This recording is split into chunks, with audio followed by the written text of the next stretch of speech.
Odell. That part is true. It's also true that Odell's right when he says he's not getting calls and guys are allowed to get away with things on him. That's also true, but that's not the issue. How you respond to it is the issue. And if you self-destruct, that is clearly the wrong response. Well, that's if you self-destruct. And he's self-destructing. Wait a minute, but sometimes, why? Because he got a penalty? Because he got a penalty? Because on the next play, he hit a guy out of... Do you think he's a little mentally weak? I think no. I don't believe... Do you think he's a little sensitive? I think he's sensitive. Okay. I think there's a difference between being sensitive and mentally weak. To me, you're mentally weak if it cripples you and it inhibits your ability to go out there and do what you're capable of doing. I have seen Odell Beckham Jr. frustrated, visibly so, and go out there and play like a stud. It's 4 games in. Max Kellerman, it's 4 games in. Oh, he's going to be big this year, of course. Hold on. It's 4 games in. How in God's name are you the New York Giants and you okay with this brother not having a touchdown? Well, let me ask you this. How do you've got to figure that out. You've got to figure that out. And it is a coaching issue, to your point, as well. He has 25 touchdowns since you get. He's going to catch plenty of touchdowns. I'm talking about how he's feeling now, yeah, Matt. Right. Okay, but that's fine. You can feel that way. How does the behavior come out? Do you channel it properly or do you behave immaturely? He behaved immaturely. There's no 2 ways about it. I don't believe that. There's no doubt that he's been immature. But I think sometimes that immaturity can be a spark plug for the people around you because they don't want to deal with it and they're going to do what they're supposed to do. And that's what you're missing here. Did it affect his play? I believe it absolutely did. Okay. You could see him not make plays. Would they have been sensational plays? Yes, he always makes them. He wasn't making them when the ball was coming his way after the incident. I'm not defending immaturity and selfishness. What I'm saying is sometimes it takes you being rebellious and acting out for other people to sit up there and say, damn, I don't want to deal with this guy. Let me take care of him so we can move forward. Sometimes that's necessary. I appreciate your optimism. Sometimes, yes. Yeah, and clearly the coaching also, there's a bigger issue going on there as well. By the way, everybody's there but Tom Coughlin. He's the only guy that's gone. So he was the only problem. Evidently not.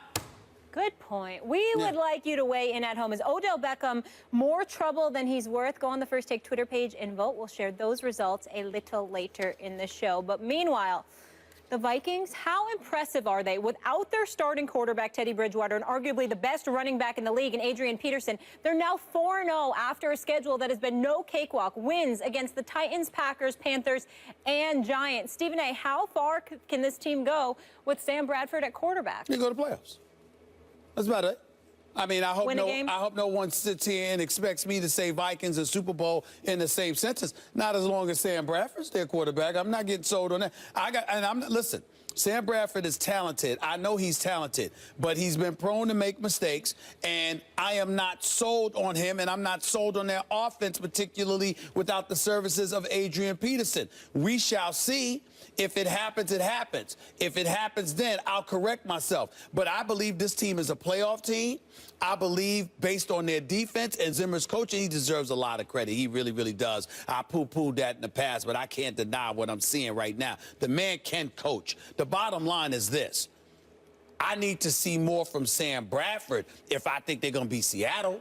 I need to see more from Sam Bradford if I think that they're going to beat. I would have said Arizona before this season, but not so much now. I'm not giving up on Carolina. I'm not giving up on Carolina. I damn sure believe Seattle is a team to be reckoned with. Those are your picks to go to the Super Bowl, okay? So I think you look at that. And I think you look at Green Bay because, again, they still got to come to Lambeau Field. They still have to play that bad man that is Aaron Rodgers. We shall see what will happen. I'm not going to pick anybody from the NFC East because I'm not sold on the NFC East, especially if Dallas is a possibility because I damn sure ain't going to pick the Dallas Cowboys to beat the Minnesota Vikings on the road. But I will tell you, do I believe they can make the playoffs? Absolutely. I never doubted that. But a Super Bowl with Sam Bradford as your quarterback, I got to see that to believe it. I'm sorry. You might be seeing it this year. They're absolute. Listen, the season is very long, and Bradford has an injury history. So, you know, whether they're the same team by the time the playoffs roll around remains to be seen. But if they are, if their quarterback is intact, it's a big if, but if their quarterback's intact, they can absolutely win a Super Bowl with Sam Bradford. As I said a couple weeks ago, once upon a time, Jim Plunkett couldn't win a Super Bowl with him, right? #1 overall pick. And then after, you know, flame out with 2 teams, really, he wins 2 Super Bowls, you know, with the Raiders. So that could happen to Bradford. Absolutely. There's precedent for Why? it. Because there's precedent for it based on the 70s when you were just born? Well, you mean then? Let's talk You mean about, back then, almost 50, almost over 40 years ago? Really? Let's talk about these Minnesota Vikings and what Bradford brings. Remember when Peterson went down, I said, I can't believe I'm going to say it, but this could actually help Sam Bradford. And we both said that. And so far, I've turned out to be right. No, you said I refuse to believe that if Peterson goes down, Adrian Peterson goes down, that it's ever going to help a team if Adrian Peterson goes down. You did say that. I got to give you credit for that because I thought you were crazy. Wait a minute. I'm on the record saying that Bradford was an upgrade from Bridgewater. Right. No, but he said the team could be better without AP. The team could be better without Adrian Peterson. I still don't believe that. I still don't believe that. And I likened it to, although he hasn't declined to this point, but I likened it to Kobe Bryant on the Lakers in his last couple of years. When a legend is on the team, you got to give him the ball. And that's what he does. You got to give him the ball. So they feel this obligation to give Peterson the ball. They're not a power running team. We can see that. They can't block for the run. McKinnon breaks loose yesterday because he's elusive, not like a power back. Yeah. Especially with his touchdown where you're literally just 2-3 yards away and no one touched him. But I mean, they weren't even prepared. They weren't even prepared. That's the point. Right. The way they block for the run, don't get touched. Don't worry about a power running game if you're the Vikings. So they don't feel the obligation to run it through their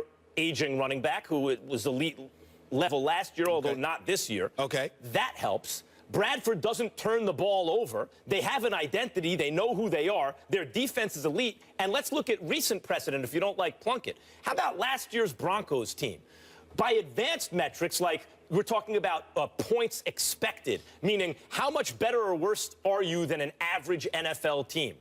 The Broncos were the 7th worst offense in the NFL last year, minus 42 points expected. 42 points below an average NFL team, what you'd expect them to score. But there you go. The Broncos did. There you go with the numbers, which I'm very shocked because you use numbers instead of the eye test, and you with the eye test, I mean, I don't understand why you don't defer to it more. Here's the thing, Max Kellerman. The baby blues? Here's the thing, man, the baby blues, baby. Here's the thing, Max Kellerman. You have nice eyes. Listen, he does. Thank you, Molly. Listen, that needs to come from her. That's fine. That's fine. But for me, I'm not going there. The point that I'm trying to make to you, Max, is this.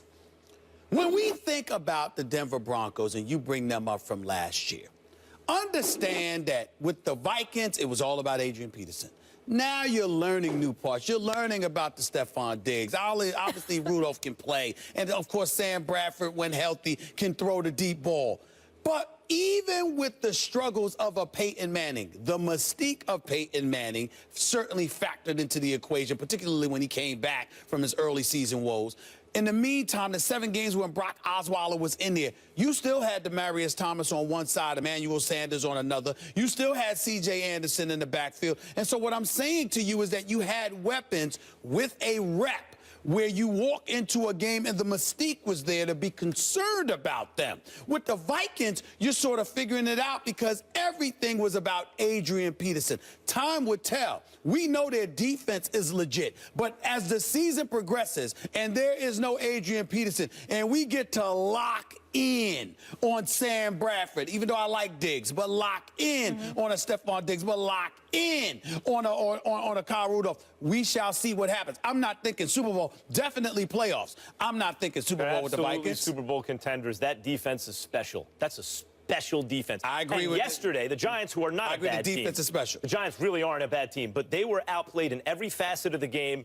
Offense, defense, special teams. That was just a superior team. You cannot go against the Vikings without a running game. Team. You cannot go against the Vikings without a running game. You can't do that. You can't really do it with a passing game either. There's not much you can do against them. Well, again, when you talk about flexibility or diversity within an offense, that matters. The fact that I got to be concerned about you running the football, and I got to stack the line. Broke off a run. I got to stack the line of scrimmage. I'm just saying you're not really worried. First of all, you're not really worried because you didn't know much about Perkins, and you're not really worried because you know they're not trying to give him the ball 30 times. So it's one of those situations where the vast majority of the times you're anticipating and expecting to drop back in the coverage, which is going to be a problem. Because you've got Shepard, who's a rookie. You got Odell Beckham Jr., who's only in his day. He's a stud. But him with Eli Manning, who's interception prone, by the way. The Vikings were giving Adrian Peterson an aging and declining star. And the reason I say declining is because when a guy is as great in his prime as Adrian Peterson was, on his way down, if it's gradual, he can still fool you into believing he's the best. But the last couple of years, Le'Veon Bell was better than him. And if Adrian Peterson was in his prime, no one's better than him. And then this year, he was averaging under 2 yards a carry. Because you sound, and they were giving him the ball 30 times a game. But you still sound very disrespectful. Well, the fact is that saying that Le'Veon Bell, Bell was better than him. He was. Well, it's Le'Veon Bell. Right, but when Peterson was in his prime, who was better than him? I understand that, but my point to you is that Peterson was the leading rusher in last year. But he wasn't the best back in the game anymore. I'm just saying, he was in decline. The point is, no, he wasn't in decline. He was elite. Peterson last year was as good as he was 6, 7 years ago, 5 years ago. No, but that's not decline. Yes, it is. That's the definition. Not necessarily. It depends on how you utilize. It depends on what Zimmer's trying to do. You're giving him the ball on every play. Well, listen, excuse me. Because you're giving him the ball on every single play. Back in the day, Sam Bradford or Teddy Bridgewater wasn't your quarterback. You didn't have to do back in the day what you had to do. Have they been playing better or worse since Peterson went out? I don't think we know yet. I really don't.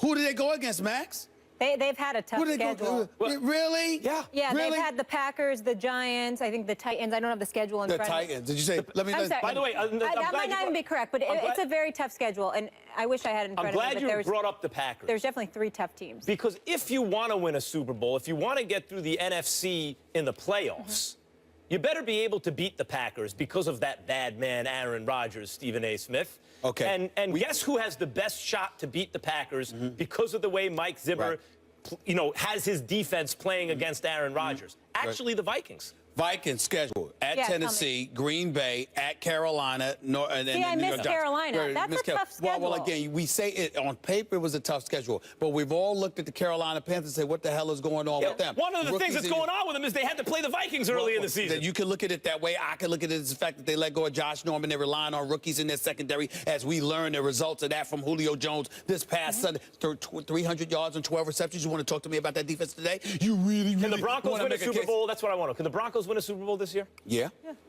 With Simeon, they can win, but they can't win with Bradford because Simeon's clearly better than Bradford. Because of the weapons Simeon has at his disposal, which is what I said earlier. If you were listening, you refused to listen from time to time. Denver offense, I said already, 7th worst in the league last year in added points expected. But that was because of Peyton Manning, his inability to throw the football. He was injured. He wasn't himself. We all know this. That's why he retired now. I'm telling you, when you look at the Denver Broncos and the parts that they have around the quarterback position, it's more potent, at least at this moment in time, than what Minnesota has available to them. So, can you dispute that?